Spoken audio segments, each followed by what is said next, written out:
It starts with a knot. You know the one. That tight, suffocating clench deep in your chest when a situation is spiraling completely out of your hands. The Roman Emperor and philosopher Marcus Aurelius knew it well. He wrote, "You have power over your mind, not outside events. Realize this, and you will find strength." A profound truth that feels both incredibly simple and, at times, impossibly difficult. We've all felt it. A project at work goes sideways, a relationship hits a rocky patch, you watch the news and a wave of helplessness washes over you. Your first instinct is to grip the situation tighter, to force a result. But the knot just cinches harder. We've all been there. This relentless need to command every part of our lives is a deeply human trait. But it's also the source of so much of our suffering. Tonight, we're going to untangle that knot. We're going to explore one of philosophy's most powerful tools for finding peace in a chaotic world. Stoic detachment. But more importantly, we're going to shine a light on its dangerous deceptive twin, emotional repression. Because one leads to freedom, and the other leads to a very quiet, very well-decorated prison. Stay with me, because understanding this one difference could change how you experience, well, everything. Let's trace this back to the root, our obsession with control. Our modern world sells us the fantasy of total control. We have apps to manage our time, our money, our fitness, even our sleep. We curate our online lives to control how others see us. We draft meticulous 5-year plans for our careers and families, as if the universe were some predictable, programmable machine. We've come to believe that if we just try hard enough, plan perfectly enough, and worry sufficiently, we can bend reality to our will. Think about the last time you sent an important message. Did you find yourself checking your phone every 2 minutes? Rereading what you wrote? Dissecting every word? Did you start spinning stories in your head about why they hadn't replied? Maybe they're offended. Maybe they're ignoring me. Maybe the whole thing is off. This tiny everyday moment is a perfect microcosm of the control illusion. You've done your part, writing and sending the message. The rest, when they see it, how they feel, when they reply, is completely outside of your control. And yet, we pour so much of our energy into that void. This is the playground of anxiety. It's the gap between the outcome we desire and our inability to guarantee it. The wider the gap, the more anxiety, frustration, and disappointment flood in. We think the solution is to close the gap by exerting more control. But the Stoics would say that's like trying to put out a fire with gasoline. The true path to peace, they taught, isn't found in gaining more control over the world, but in gaining more control over our judgment of it. This is the doorway to Stoic detachment. So, what is Stoic detachment? First, let's be crystal clear about what it is in OT. It is not apathy. It is not being a cold, unfeeling robot. It is not a lack of passion or care. That's a common and damaging misconception. Stoic detachment isn't about you not feeling. It's about one not being owned by your feelings. It is the intentional, rational practice of separating your inner well-being from the external events you cannot control. The cornerstone of this is the dichotomy of control, most famously articulated by the philosopher Epictetus. He taught that some things are up to us, and some are not. What's up to us? Our thoughts, our judgments, our choices, our actions, our character. In short, our inner world. What's not up to us? Pretty much everything else. Other people's opinions, our reputation, our health, our wealth, the weather, the traffic, whether your favorite team wins. A Stoic strives to pour 100% of their energy into what is up to them and to cultivate an attitude of acceptance, a state the Greeks called gapatheia, not meaning apathy, but a tranquility free from irrational passions toward everything else. It's not that you don't prefer to be healthy or successful, but your inner peace, your core self, is not dependent on those outcomes. Think of the classic Stoic archer. An archer controls so much. They can choose the finest bow.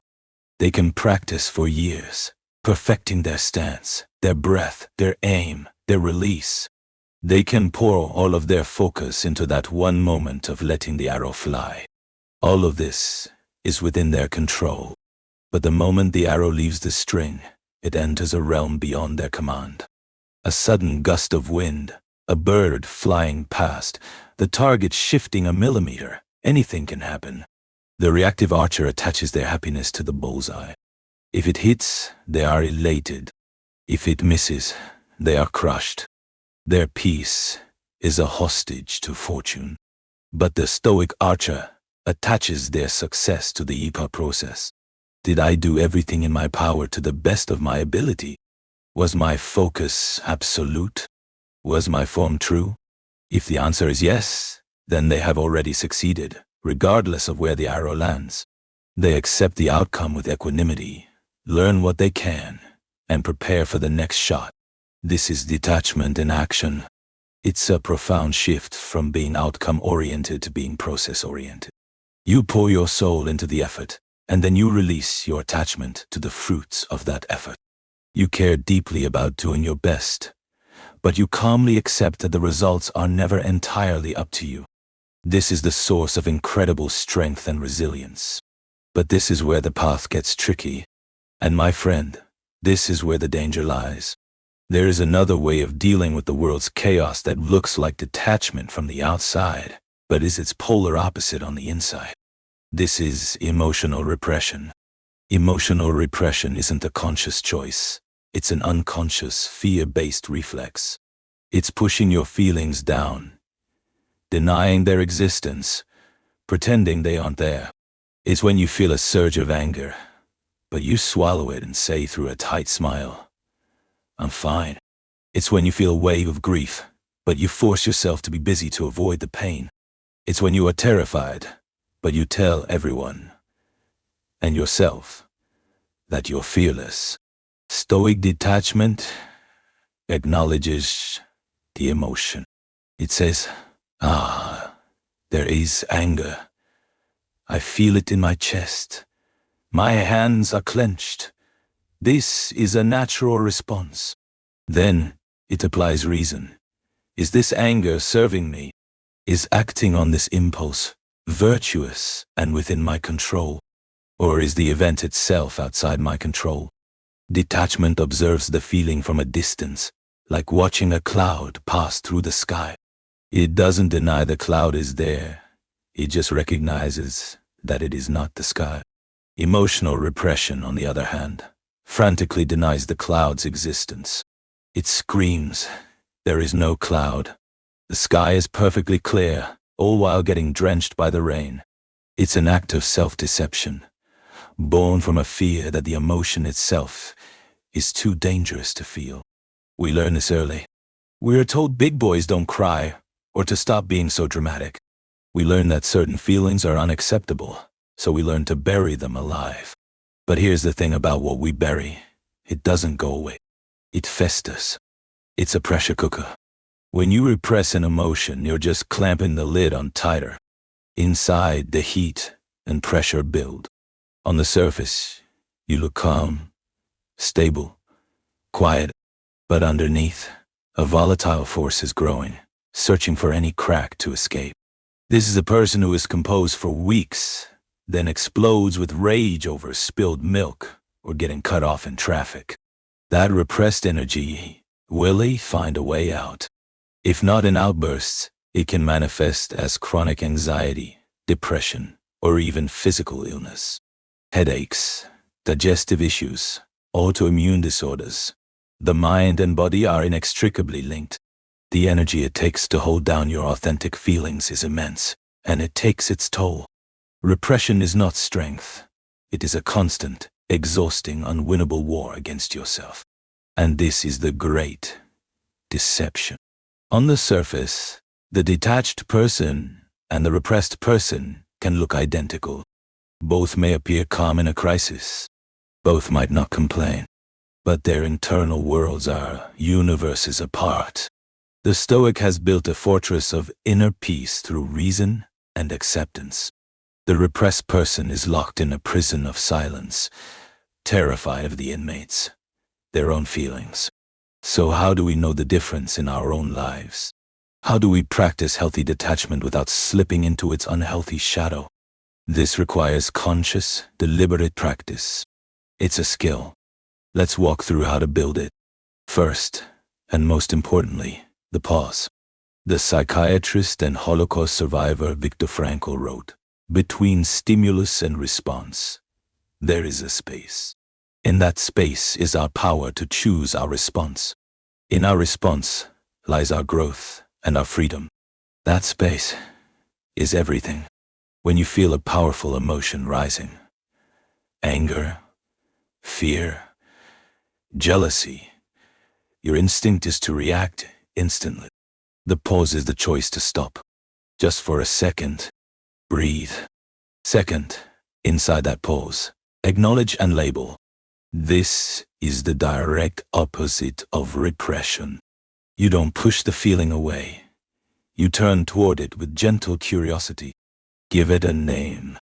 Not "I'm angry," which fuses your identity with the emotion, but "I am experiencing the feeling of anger." This subtle shift creates distance. You are the observer of the anger, not the anger itself. Notice where you feel it. Jaw tight, stomach churning? Just notice, without judgment. Third, apply the dichotomy of control. Now that you've named the emotion and see the situation that triggered it, ask the great Stoic question. What here is actually within my control, and what is not? If it helps, grab a piece of paper and draw a line down the middle. On one side, list what you control. Your response, your words, your effort, your decision to walk away. On the other, what you can't. Their reaction, their mood, their past actions, the final outcome. This simple act can be life-changing. You will almost always find that your turmoil is tangled up in the column of things you cannot control. By consciously seeing this, you can make a rational choice to withdraw your emotional investment from that column. It isn't about not caring. It's about directing your care where it actually matters. Your own character and actions. Let's make it real. Imagine your boss unfairly criticizes your work in front of the team. Stimulus, public criticism, knee-jerk reaction, shame, rage, defensiveness. Step 1. Pause. Before you say a word, breathe. Create that space. Step 2. Acknowledge and label. Okay, I am feeling humiliation and anger. My face is hot. My heart is racing. Step 3. Apply the dichotomy. What's not in your control? Your boss's mood, their lack of tact, your colleagues' thoughts, the fact it already happened. What is in your control? How you respond now. Whether you discuss this privately later. The quality of your work from this moment forward. And your own self-worth. A repressed response is to swallow it, force a tight smile, say thank you, and then replay the moment in your head for weeks, seething. A detached response is to focus only on the controllable. You might calmly say, "I hear you. I'll review that. Perhaps we can connect later to ensure I'm on the right track." You acknowledge the situation, but your inner peace isn't destroyed by what you can't change. Your boss's behavior. You choose a constructive, dignified path forward. You remain in control of G. This is a practice, not a destination. There will be days you get swept away. That's human. The goal isn't perfection, it's progress. It's building the mental muscle to return to this rational calm more and more quickly. Every time you choose the pause, you strengthen that muscle, building a life where you are the governor of your mind, not a slave to passing events. So, this is the choice we face. The desire to control an uncontrollable world will always create a knot of anxiety inside us. We can fall into the trap of repression, pushing our feelings down, pretending they don't exist. This is the path of fear, leading to a life of quiet desperation, where our unacknowledged emotions sabotage us from within. Or we can choose the path of the Stoics, the path of detachment. This isn't about feeling less, it's about feeling smarter. It's the courageous act of acknowledging our emotions without being enslaved by them. It's the wisdom to see what we can change and what we cannot, and to pour our precious energy only into the former. It's the slow, steady work of building an inner fortress, an unshakable peace that comes from knowing your well-being depends not on the world outside, but on the character within. This is the difference between being a feather in the wind, tossed about by every circumstance, and being the mountain that stands firm, allowing the winds of fate to blow past. If this idea of building your own inner fortress resonates, feel free to subscribe and join our conversations. In our next video, we'll explore a radical Stoic concept for loving your fate, no matter what it brings, calm or fatigue. But for now, I'll leave you with a question. What is one thing in your life right now that you are pouring energy into controlling, that is truly outside of your control? And what might it feel like to consciously, deliberately let it go? Share your thoughts in the comments. I'd love to read them.